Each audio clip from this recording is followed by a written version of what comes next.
Hi guys, मेरा नाम विप्तन, आपसे देख रहे हो आप ही के चैनल दीप्तनशील को। दोस्तों, आप में से बहुत सारे लोगों का आज के डेट पे एक क्वेश्चन आ रहा है कि सर, जैसे ही हम हमारे पेज के मोनेटाइजेशन टूल को इंस्ट्रीम एड से मोनेटाइज करने के लिए रिव्यू पे भेजते हैं, वो रिव्यू से अप्रूव होके नहीं आता है, वो सीधा कुछ टाइम बाद पेंडिंग मोनेटाइजेशन टूल करके लिखा हुआ आता है। ये बीमारी कैसे ठीक होगा सर, और ये बीमारी आता क्यों है, जबकि हम तो सब कुछ पालन करते हुए ही कंटेंट डाल रहे हैं। ऐसा भी नहीं कि डुप्लीकेट कंटेंट डाला है, फिर भी हमारे पेज पे जैसे हम मोनेटाइजेशन को अप्लाई करते हैं, अचानक से रिव्यू पे पहुंचता है और थोड़ी देर बाद जब इन रिव्यू से वापस आता है तो हमें ऐसा मैसेज शो हो जाता है। और जैसे ही हम इसका लर्न मोर पे क्लिक करते हैं तो हमें यहाँ पे बताया जाता है कि हमारा जो पेज है वो अप्रूव नहीं हुआ है, यानी कि इंस्ट्रीम एड से मोनेटाइज नहीं हुआ है। ये आखिर क्यों हो रहा है और कैसे ठीक होगा, तो इसी को लेके आज का ये पूरा वीडियो है। पहले तो मैं इस पेज का आज हेल्थ चेकअप करूंगा और साथ में सोल्यूशन भी प्रोवाइड करने की कोशिश करूंगा। जब तक आप लोग ये चीज क्यों हो रहा है आपके पेज पे समझ में नहीं आएगा, तब तक आप इस प्रॉब्लम का सोल्यूशन नहीं ढूंढ पाओगे। तो दोस्तों, यहाँ पे आप जैसे आओगे तो आपको लिखा हुआ दिखेगा नॉट अप्रूव्ड, और नीचे देखोगे तो यहाँ पे साफ साफ लिखा हुआ है you don't have access to instream ad. क्यों एक्सेस नहीं है इंस्ट्रीम एड के लिए? ये बोला है we recently review your page and found that it is not eligible to monetize because it's go against our partner monetization policy। यानी कि सीधा सीधा कहना यह है कि आपका पेज पार्टनर मोनेटाइजेशन पॉलिसी जो है फेसबुक का, उसको पालन नहीं कर रहा है, इसीलिए हम आपके पेज को इंस्ट्रीम एड से अप्रूव फिलहाल नहीं कर सकते। तो यहाँ पे ये भी कहा गया है you can apply again on February 6 इस पेज के केस पे, यानी कि आप दोबारा अप्लाई कर सकते हो 6 फरवरी को। मगर यहाँ पे आपको अब 6 फरवरी तक वेट करने पे नहीं होगा कि 6 फरवरी के बाद फिर से इंस्ट्रीम एड को अप्लाई करने के लिए गेट स्टार्टेड का ऑप्शन आ जाएगा और दोबारा मैं पेज को रिव्यू पे भेज दूंगा। अगर दोबारा भी आप रिव्यू पे भेजोगे 6 फरवरी को, मैं गारंटी देके कहता हूं वो पेज फिर से डिसअप्रूव्ड हो जाएगा, यानी कि अप्रूव बिल्कुल भी नहीं होगा। अब बात आता है ऐसा होगा तो क्यों होगा, क्यों अप्रूव नहीं हो रहा है, इसको ही आज के इस वीडियो पे हमको फाइंड आउट करना है। दोस्तों, यहाँ पे जैसे ही ये पॉलिसी इशू देखा, सबसे पहले आपको जाके देखना है सीधा पॉलिसी इशू पे कि पॉलिसी इशू पे कोई इशू तो नहीं दिखा रहा है। पार्टनर मोनेटाइजेशन पॉलिसी का कोई पर्टिकुलर एरिया को हमने हार्म तो नहीं किया, यानी कि कोई मिस्टेक हमारे तरफ से तो नहीं है। तो ये पॉलिसी इशू पे यहाँ पे पता चलता है। तो यहाँ पे अभी देख सकते हो नो मोनेटाइजेशन वायलेशन लिखा हुआ है। ऊपर से यहाँ पे देखोगे तो यहाँ पे मोनेटाइजेशन टूल लिखा हुआ है और नीचे यहाँ पे भी पॉलिसी इशू शो करता है अगर रियल में कोई पॉलिसी इशू होता है। Say for example monetization flag behaviour, ineligible country का इशू, इन ऑथेंटिक एंगेजमेंट, तो यहाँ पे ये सब शो करता है। इवन इंटेलेक्चुअल प्रॉपर्टी राइट का भी इशू आता है तो यहाँ पे शो करता है। फिलहाल इस पेज के केस पे कुछ भी नहीं है और मैक्सिमम क्रिएटर का यही है कि कुछ भी शो नहीं कर रहा है, फिर भी पार्टनर मोनेटाइजेशन पॉलिसी का इशू दिखाता है। ऐसा क्यों होता है? हम तो कोई गलती नहीं करते, फेसबुक हमारे साथ ऐसा क्यों कर रहा है? आज वो क्यों का जवाब आप लोगों को देने की कोशिश करूंगा इस पर्टिकुलर केस पे।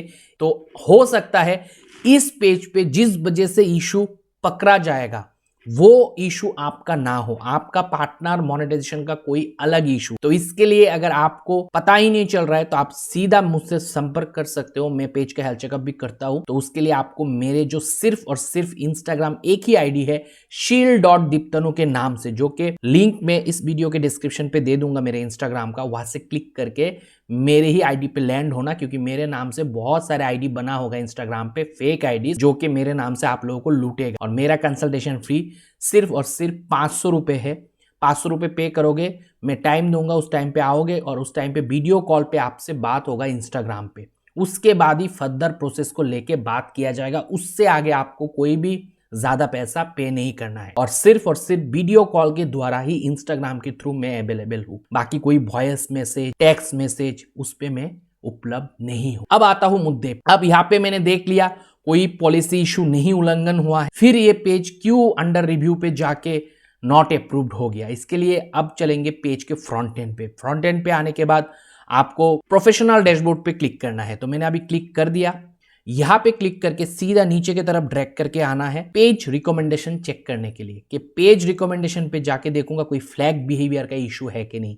तो यहाँ पे देख सकते हो पेज 100% रिकमेंडेबल है, कोई भी फ्लैग बिहेवियर का इशू यहाँ पे नहीं मिल रहा है। अब यहाँ पे फ्लैग बिहेवियर भी नहीं मिल रहा है और पेज स्टेटस पे क्लिक करके देखूंगा तो यहाँ पे भी पेज हैज नो इशू लिखा हुआ है ग्रीन टिक के साथ, नो कम्युनिटी स्टैंडर्ड वायलेशन, कोई भी मतलब स्टैंडर्ड जो है कम्युनिटी का उल्लंघन नहीं किया गया है, उसके बावजूद भी अप्रूव नहीं हो रहा है। अब तो हमें ऐसा ही लगेगा ना कि फेसबुक का ही कसूर है, फेसबुक ही अप्रूव नहीं कर रहा है। नहीं, इतना जल्दी डिसीजन नहीं लेना है। अब हम जाएंगे पेज के फ्रंट एंड पे। दोस्तों फ्रंट एंड पे एक बार जाके हमको नजर घुमाना बहुत जरूरी। तो हम अब पेज के फ्रंट एंड पे आ गया, अबाउट सेक्शन पे क्लिक करेंगे और यहाँ पे क्लिक करने के बाद हम सीधा जाएंगे पेज ट्रांसपेरेंसी। यहाँ पे आने के बाद सी ऑल पे क्लिक करना है आप लोगों को।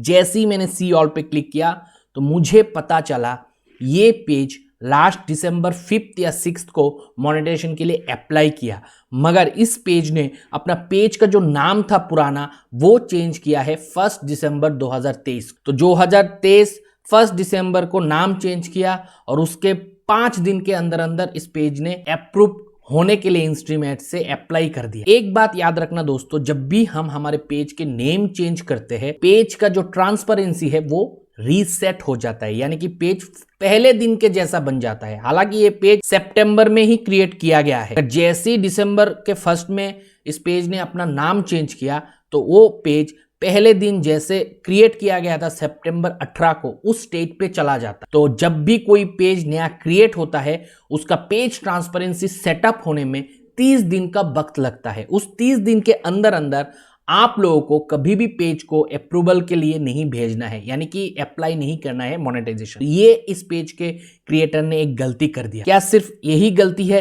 क्या पेज ट्रांसपेरेंसी पे आप लोगों को कुछ और चीज दिख रहा है जो मुझे दिख रहा है? नहीं दिख रहा है तो देख लो। यहां पे मैं आया, सी ऑल पे क्लिक किया ये देखने के लिए कि ये पेज कौन सा जगह का एडमिन आईडी से चल रहा है। अगर इस पेज का पेज एडमिन और पेज ट्रांसपेरेंसी दोनों सेटअप रहता तो यहाँ पे एक अलग करके एक पार्ट आता जहां पे लिखा होता लोकेशन इंडिया, क्योंकि ये पेज इंडिया से मैनेज किया जा रहा है और जो मतलब डिफरेंट कंट्री के एडमिन लोग रहते हैं तो फिर डिफरेंट कंट्री भी शो होता है। वो मैक्सिमम केस पे पेज हैक होने पे शो होता है, बाकी हम लोग एक ही कंट्री से पेज को मैनेज करते हैं। मगर इस पेज के केस पे अभी देख सकते हो कोई भी पेज ट्रांसपेरेंसी पे लोकेशन नहीं दिखा रहा है कि कौन सा एडमिन इस पेज को हैंडल कर रहा है। तो यहाँ पे हमें सीधा सीधा ये पता चल रहा है ये पेज मोनेटाइजेशन के लिए अप्रूवल तभी मिलेगा, अप्रूव तभी होगा जब यहाँ का जो पेज नेम चेंज हुआ वो हो जाएगा 30 दिन और साथ में पेज ट्रांसपेरेंसी के तहत पेज का लोकेशन, एडमिन लोकेशन शो करेगा कि इंडिया से ये पेज मैनेज हो रहा है, वो ऑटोमेटिकली आएगा।